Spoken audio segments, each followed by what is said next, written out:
Hari ini kita akan melanjutkan membaca firman setiap hari satu pasal. Baca Alkitab yuk. Injil Lukas pasal 7. Yesus menyembuhkan hamba seorang perwira di Kapernaum. Setelah Yesus berbicara di depan orang-orang itu, masuklah ia ke Kapernaum. Di situ ada seorang perwira yang mempunyai seorang hamba yang sangat dihargainya. Hamba itu sedang sakit keras dan hampir mati. Ketika perwira itu mendengar tentang Yesus, ia mengutus beberapa orang tua-tua Yahudi kepadanya untuk meminta dia datang dan menyembuhkan hambanya. Mereka datang kepada Yesus dan dengan sangat mereka meminta pertolongannya, katanya, "Ia layak engkau tolong, sebab ia mengasihi bangsa kita dan dialah yang membangun rumah ibadat untuk kami." Lalu Yesus pergi bersama-sama dengan mereka. Ketika ia tidak jauh lagi dari rumah perwira itu menyuruh sahabat-sahabatnya untuk mengatakan kepadanya, "Tuan, janganlah bersusah-susah, sebab aku tidak layak menerima Tuan di dalam rumahku. Sebab itu aku juga menganggap diriku tidak layak untuk datang kepadamu. Tetapi katakan saja sepatah kata, dan hambaku itu akan sembuh. Sebab aku sendiri orang ditempatkan sebagai bawahan, dan di bawahku ada pula prajurit. Jika aku berkata kepada salah seorang prajurit itu pergi, maka ia pergi, dan kepada seorang lagi datang, maka ia datang. Ataupun kepada hambaku kerjakanlah ini, maka ia mengerjakannya." Mendengar perkataan itu, Yesus heran akan dia, dan sambil berpaling kepada orang banyak yang mengikuti dia, ia berkata, "Aku berkata kepadamu, iman yang sebesar ini tidak pernah aku jumpai sekalipun di antara orang Israel."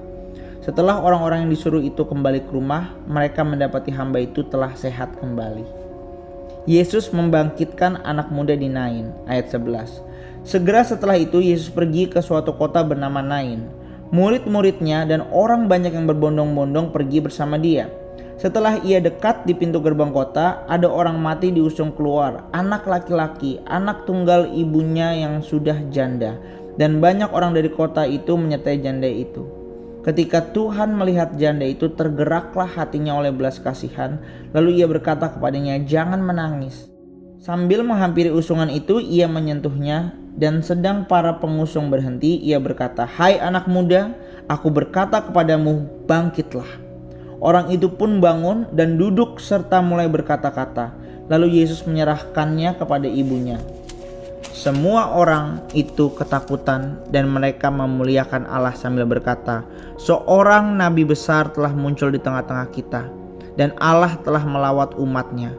Lalu tersebarlah kabar tentang Yesus di seluruh tanah orang Yahudi dan di seluruh daerah sekitarnya. Yesus dan Yohanes Pembaptis, ayat 18. Ketika Yohanes diberitahu tentang semua peristiwa itu oleh murid-muridnya, ia memanggil 2 orang dari antaranya dan menyuruh mereka bertanya kepada Tuhan, "Engkaulah dia yang akan datang itu, atau haruskah kami menantikan seorang yang lain?" Ketika kedua orang itu sampai kepada Yesus, mereka berkata, "Yohanes Pembaptis menyuruh kami bertanya kepadamu, engkaulah dia yang akan datang itu, atau haruskah kami menantikan seorang yang lain?" Pada saat itu Yesus menyembuhkan banyak orang dari segala penyakit dan penderitaan dan dari roh-roh jahat. Dan ia mengaruniakan penglihatan kepada banyak orang buta. Lalu Yesus menjawab mereka, "Pergilah dan beritahukanlah kepada Yohanes apa yang kamu lihat dan yang kamu dengar.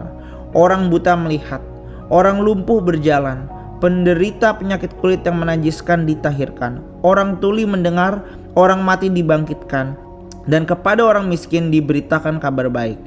Berbahagialah orang yang tidak menjadi kecewa dan menolak aku." Setelah utusan Yohanes itu pergi, mulailah Yesus berbicara kepada orang banyak itu tentang Yohanes. "Untuk apa kamu pergi ke padang gurun melihat buluh yang digoyangkan anginkah? Atau untuk apa kamu pergi melihat orang yang berpakaian haluskah? Orang yang berpakaian indah dan hidup mewah, tempatnya di istana raja? Jadi untuk apa kamu pergi melihat nabi-kah? Benar, aku berkata kepadamu, bahkan lebih daripada nabi. Tentang dialah ada tertulis, 'Lihatlah, aku menyuruh utusanku mendahului engkau, ia akan mempersiapkan jalanmu di hadapanmu.' Aku berkata kepadamu, di antara mereka yang dilahirkan oleh perempuan, tidak ada seorang pun yang lebih besar daripada Yohanes. Namun yang terkecil dalam kerajaan Allah lebih besar daripada dia." Seluruh orang banyak yang mendengar perkataannya, termasuk para pemungut cukai, mengakui kebenaran Allah dengan memberi diri dibaptis oleh Yohanes. Namun orang-orang Farisi dan ahli-ahli Taurat menolak maksud Allah terhadap diri mereka dengan tidak memberi diri dibaptis oleh Yohanes. Kata Yesus, "Dengan apakah akan kuumpamakan orang-orang zaman ini dan dengan apakah mereka dapat disamakan? Mereka itu seumpama anak-anak yang duduk di pasar dan yang saling menyerukan. Kami meniup seruling bagimu, tetapi kamu tidak menari. Kami menyanyikan kidung duka, tetapi kamu tidak menangis. Sebab Yohanes Pembaptis datang. Ia tidak makan roti dan tidak minum anggur dan kamu berkata ia kerasukan setan. Kemudian Anak Manusia datang, ia makan dan minum dan kamu berkata lihatlah ia seorang pelahap dan peminum, sahabat pemungut cukai dan orang berdosa.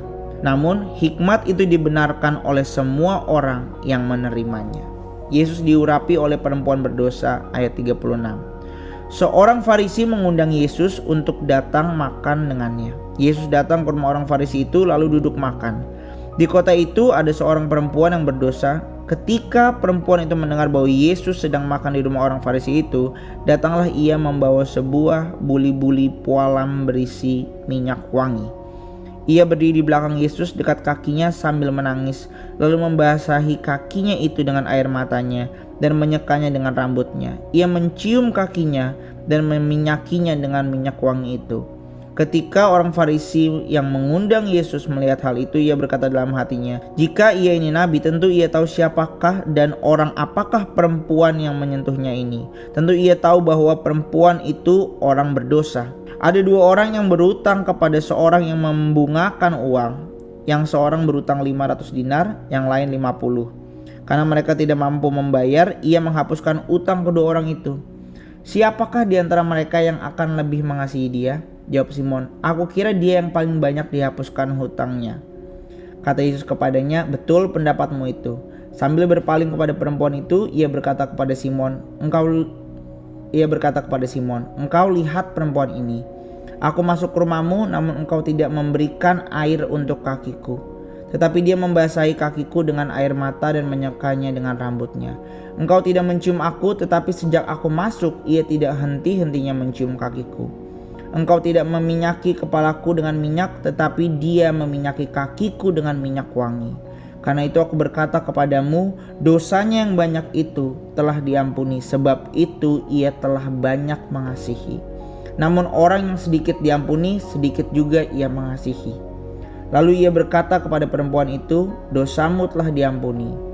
Orang-orang yang makan bersama dia mulai bertanya-tanya di antara mereka, "Siapakah ia ini sehingga ia dapat mengampuni dosa?" Yesus berkata kepada perempuan itu, "Imanmu telah menyelamatkan engkau. Pergilah dengan damai." Dan itulah Injil Lukas pasal 7. Besok kita akan terus membaca firman Tuhan, satu hari satu pasal. See you tomorrow. God bless you.